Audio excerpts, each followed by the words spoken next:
একটা পরিচিতি আছে।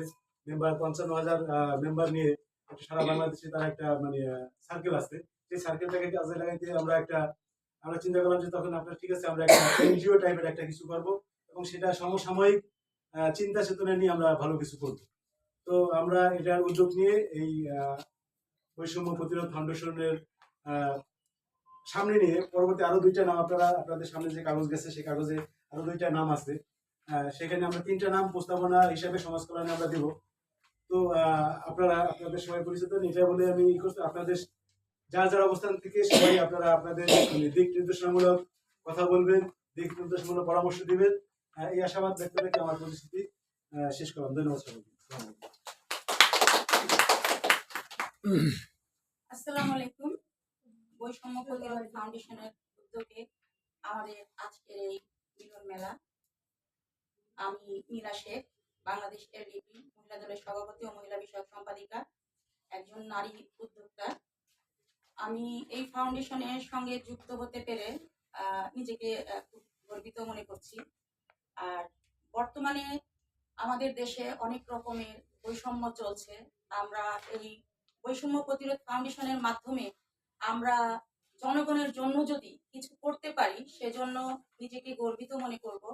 আমরা সর্বদাই আমরা এখানে যারা আছি আমাদের সিনিয়র ভাইয়েরা বোনেরা আছে, প্রত্যেকের চেষ্টায় এবং আমাদের নিজেদের উদ্যোগে আমরা এই কাজে যেন এগিয়ে যেতে পারি, এতটুকুই বলবো।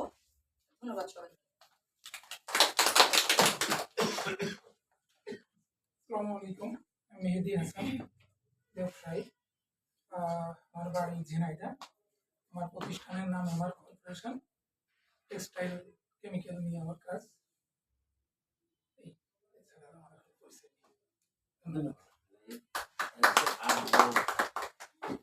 আসসালামু আলাইকুম, আমার নাম মোহাম্মদ আনোয়ার হোসেন, আনোয়ার চৌধুরী নামে বেশি পরিচিত। আমি একজন জনপ্রতিনিধি, ইউপি মেম্বার।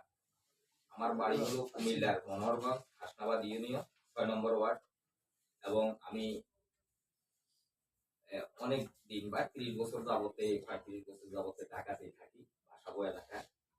তো যদিও গ্রামের মেম্বার, মাঝে মাঝে যাই সিগনেচার লাগলে বা, কিন্তু টাউনের পরিবেশ, টাউনে ভালো কিছু জাতীয়ভাবে একটা জিনিস করা, কেন্দ্রীয়ভাবে করা বা ক্ষুদ্র ক্ষুদ্র ভাবে আগানো, বৃহৎ করা, এটাই সবসময় চিন্তা চেতনা। তো সেই লক্ষ্যে আমি ৫৫,০০০ নির্বাচিত মেম্বারদেরকে নিয়ে একটা সংগঠন করছি, বাংলাদেশ ইউনিয়ন পরিষদ মেম্বার কল্যাণ অ্যাসোসিয়েশন। প্রথম ৬ জন মেম্বারদেরকে দিয়ে শুরু করি ঢাকাতে। এরপরে এখন আল্লাহ দিলা আপনাদের দোয়ায় সাকসেসফুল সারা দেশে বাংলাদেশ ইউনিয়ন পরিষদ মেম্বার কল্যাণ অ্যাসোসিয়েশন সদস্য এবং কমিউনিটি বলতে যারা মনে করেন এই বছর মেম্বার আছেন, আগামীতে না, কিন্তু তারাও আমাদের কেন্দ্রীয় কমিটিতে ইয়ে করতে পারবেন, যেহেতু সরকারিভাবে কল্যাণ ট্রাস্টের যারা সাবেক মেম্বার, তারাও চেয়ারম্যান, তারাও মানে এটার সুবিধা ভোগ করতে পারে।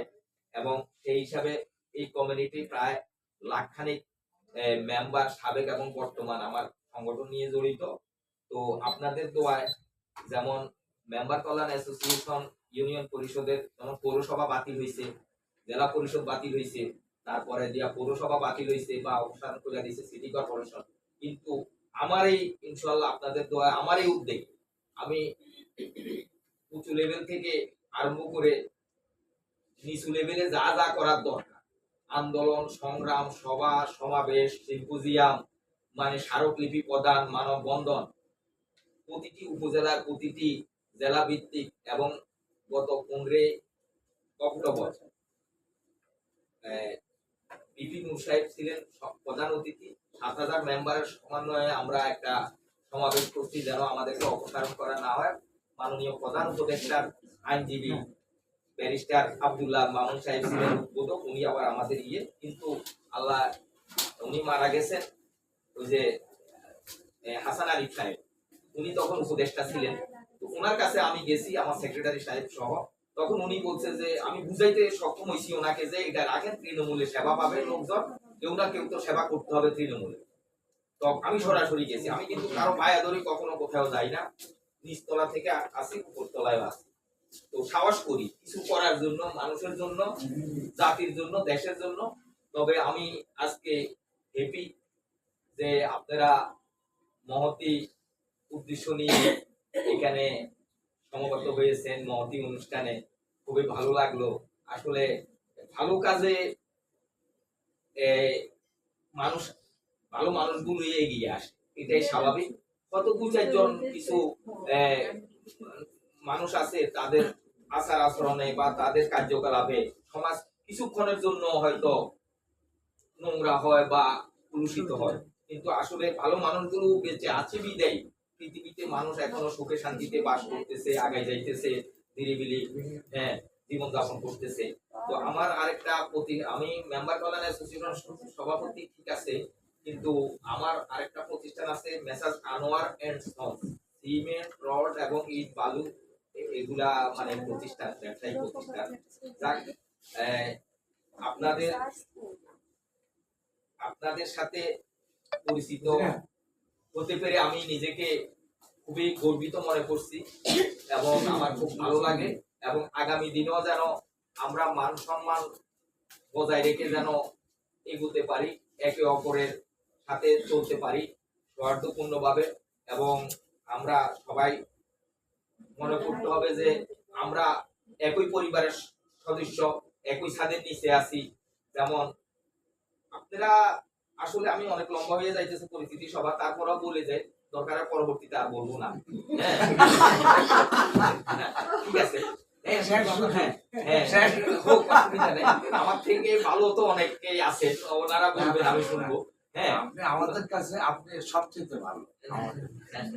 আমি সম্ভব হ্যাঁ, তো ওই হিসাবে যেমন এক গ্রামে যদি একটা ঘরে 5 ভাই থাকে, ওই গ্রামের 5000 মানুষ তাদের সাথে ভয়ে কথা বলে।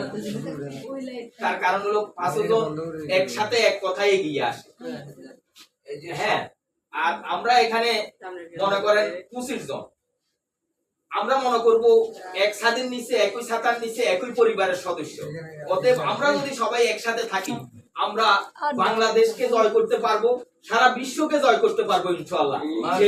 সেই আশাবাদ ব্যক্ত করে আমি আপনাদের সহযোগিতা কামনা করে, সবাই সুস্বাস্থ্য, দীর্ঘায়ু, উজ্জ্বল ভবিষ্যৎ কামনা করে এবং বৈষম্য প্রতিরোধ ফাউন্ডেশন যেন জাতির সেবা করতে পারে, মানুষের সেবা করতে পারে, মানুষের সাথে যেন। মাননীয় সভাপতি, এটা কি বৈষম্য না যে আমরা এত সংক্ষেপে শেষ করলাম? উনি এত বৈষম্য বিরোধী ফাউন্ডেশনে এই যে বৈষম্য শুরু হইলো, আমি তো আর বলবো না। আমি অনুমতি নিছি আপনাদের থেকে। যাই হোক, এখন একসাথে দুটোটা অপরাধ যার জন্য হবে না, ওনারা মানে ইয়ে করে